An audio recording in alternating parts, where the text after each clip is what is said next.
আমেরিকার একজন যুবক ছেলে সম্ভ্রান্ত মুসলিম পরিবারের ছিল। পরবর্তীকালে সে একজন ড্রাঙ্কার হয়ে যায়, মাতাল হয়ে যায়।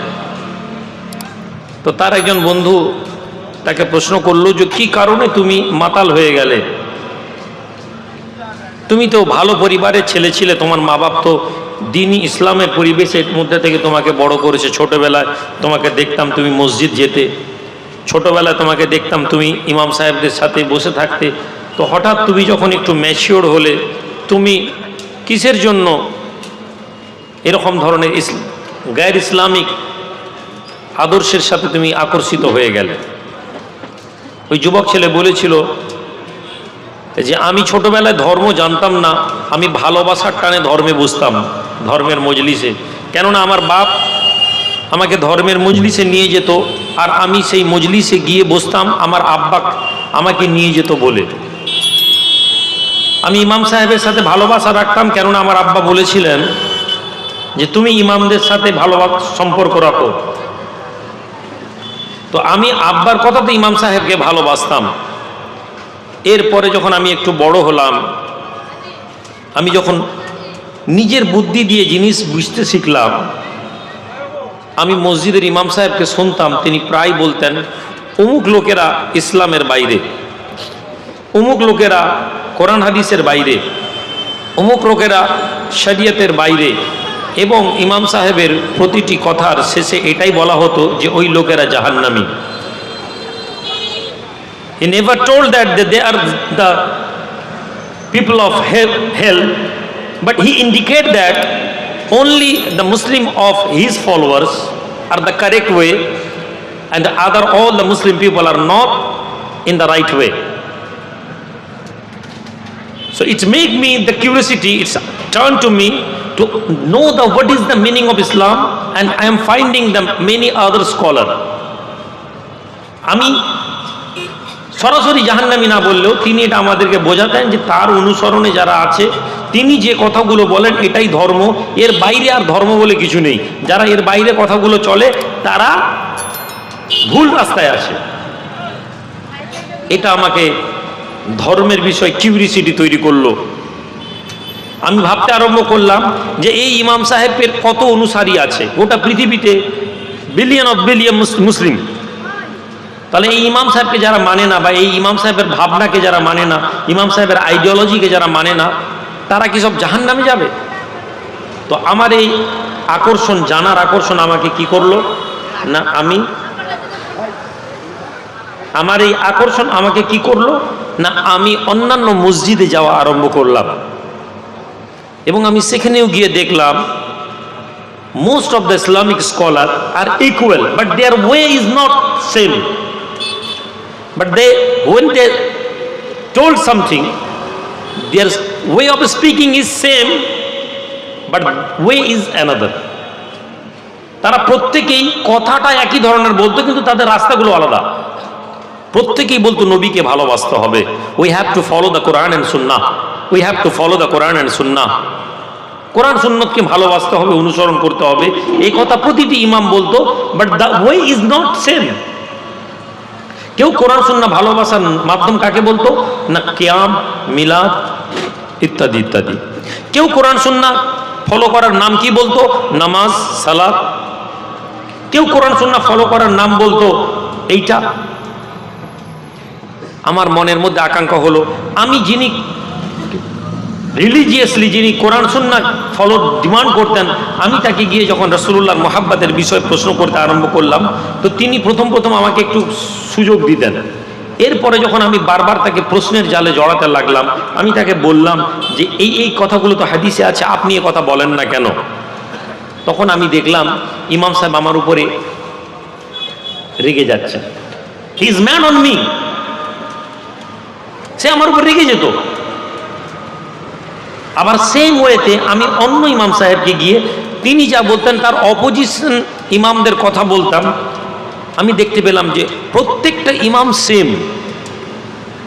আর এইভাবে একদিন আমি মসজিদে দাঁড়িয়ে কোনো এক বিষয়ে কথা বলছিলাম, তো মসজিদের ইমাম আমাকে খুবই অসম্মান করে মসজিদ থেকে বার করে দিলেন।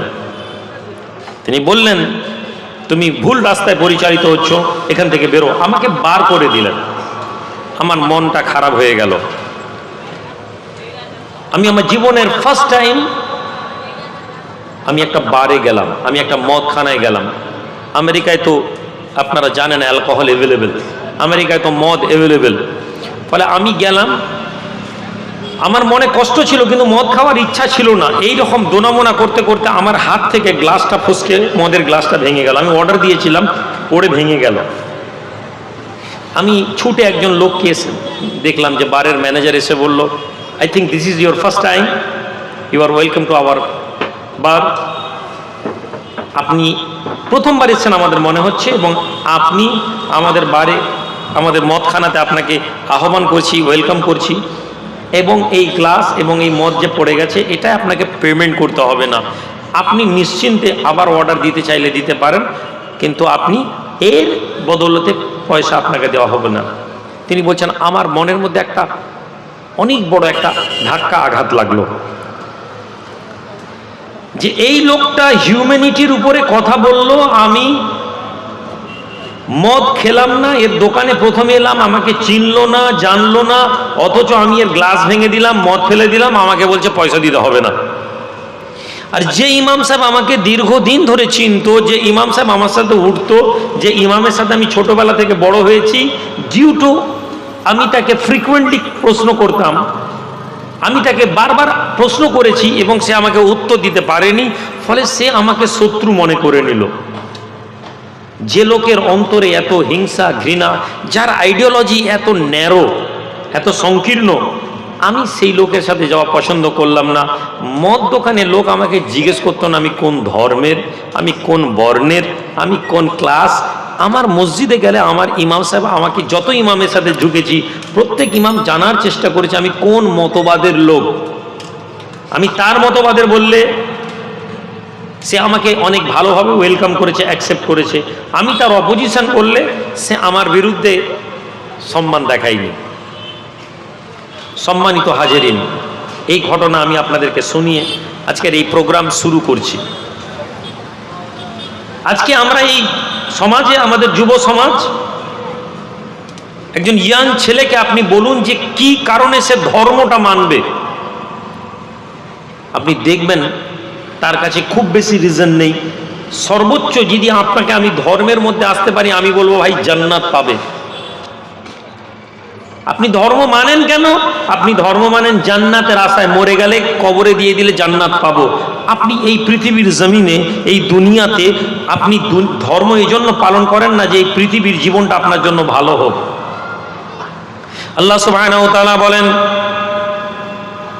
রব্বানা আতিনা ফিদ দুনিয়া হাসানা ওয়া ফিল আখিরাতি হাসানা ওয়া কিনা আযাবান নার।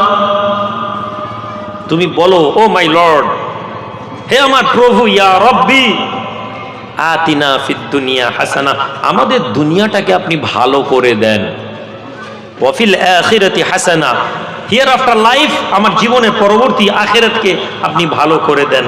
ওয়া কিনা আযাবান নার, আমাকে জাহান্নামের আগুন থেকে মুক্ত করুন। নাম্বার 1, মসজিদে যে ব্যক্তি যান, যে ব্যক্তি নামাজি, যে ব্যক্তি মুসাল্লি, তিনি মেবি আহলে হাদিস হতে পারেন, মেবি তবলিগ হতে পারেন, মেবি ফুরফুরা হতে পারেন, মেবি আজানগাছি হতে পারেন, আই ডোন্ট কেয়ার। আপনি তার বন্ধু হয়ে যান। বন্ধু, আমরা তর্ক করতে গিয়ে অনেক বড় বড় কথা বলি। আপনি তার ফ্রেন্ড হয়ে যান, হয়ে বলুন যে ভাই, তুমি যে জীবনযাপন করছো, এই জীবনের উপর কি তুমি স্যাটিসফাইড? তুমি আহলে হাদিস, তুমি কি জীবনের প্রতি সন্তুষ্ট? তুমি তবলিগ, তুমি কি জীবনের প্রতি সন্তুষ্ট? তুমি ফুরফুরা, তুমি কি জীবনের প্রতি সন্তুষ্ট? তুমি পীরপন্থী, তুমি কি জীবনের প্রতি সন্তুষ্ট? মোস্ট অফ দেম, বেশিরভাগ লোক তারা বলবে ভাই জীবনে এত পরেশানি, কোথায় সন্তুষ্ট? লিমাযা, হোয়াই, কেন? কেন আমরা ধর্ম নিয়ে সন্তুষ্ট হতে পারিনি? কেন আমরা ধর্মকে ভয়ে মানি? কেন আমাদের কাছে ধর্ম একটা আকাঙ্ক্ষার বিষয়বস্তু না? কেন ধর্মের কাজকে আমরা জানতে পারিনি? তার দুটো রিজন হচ্ছে, নাম্বার 1, ধর্মকে আমরা কম্পিটিশনের বিষয় বানিয়েছি। তাবলিগওয়ালা বেরেলিওয়ালার সাথে কম্পিটিশন, আহলে হাদিস হানাফির সাথে কম্পিটিশন, হানাফি আহলে হাদিস, এবং এই ধর্মে আমরা একে অপরকে ডাউন করতে থাকি। আমরা একে অপরকে অপমান করতে থাকি, আমরা একে অপরকে জাহান্নামী প্রমাণ করার চেষ্টা করি। আর আমরা বলি যে আমরা আল্লাহর দ্বীনের দাওয়াতের মধ্যে মশগুল, রাসূলুল্লাহর আদর্শ আমাদের জীবনে আসুক, অথচ আপনি নবীর জীবনের কোনো এক জায়গায় আপনি একবার দেখাতে পারবেন না যে নবীজি তার দুশমনকে অপমান করেছেন। আপনি দেখবেন না নবীজির সাহাবারা তাদেরকে কেউ অপোজিট খারাপ কথা বলেছে অথচ তাদেরকে বদদুয়া করেছেন, গালাগালি করেছেন। ইভেন কি কোনো সাহাবীকে কাফের বলেননি, ইল্লা মাশাআল্লাহ কিছু লোকের ব্যাপার ছাড়া। হযরত আলী ইবনে আবি তালিব রাদিয়াল্লাহু তাআলা আনহু, রাসূলুল্লাহর জামাতা শেরে খোদা হযরত আলীকে খাওয়ারিজরা বলল আলী হচ্ছে কাফের। আলী রাদিয়াল্লাহু তাআলা তখন আমিরুল মুমিনিন, মুসলমানদের খলিফা। লোকেরা এসে বলল, হে আমিরুল মুমিনিন, অমুক লোকেরা আপনাকে কাফের বলছে। হযরত আলী বলছেন, ওরা আমাকে বুঝতে পারেনি, ওদের ব্যাপারে কিছু বলো না, ওরা যা বলছে বলতে দাও, আমি ওদের সম্পর্কে খারাপ ধারণা রাখতে পারি না। সুবহানাল্লাহ বলা যাবে। নাম্বার 1 স্টার্টিং করলাম আমাদের লেকচারের প্রথম শিক্ষা।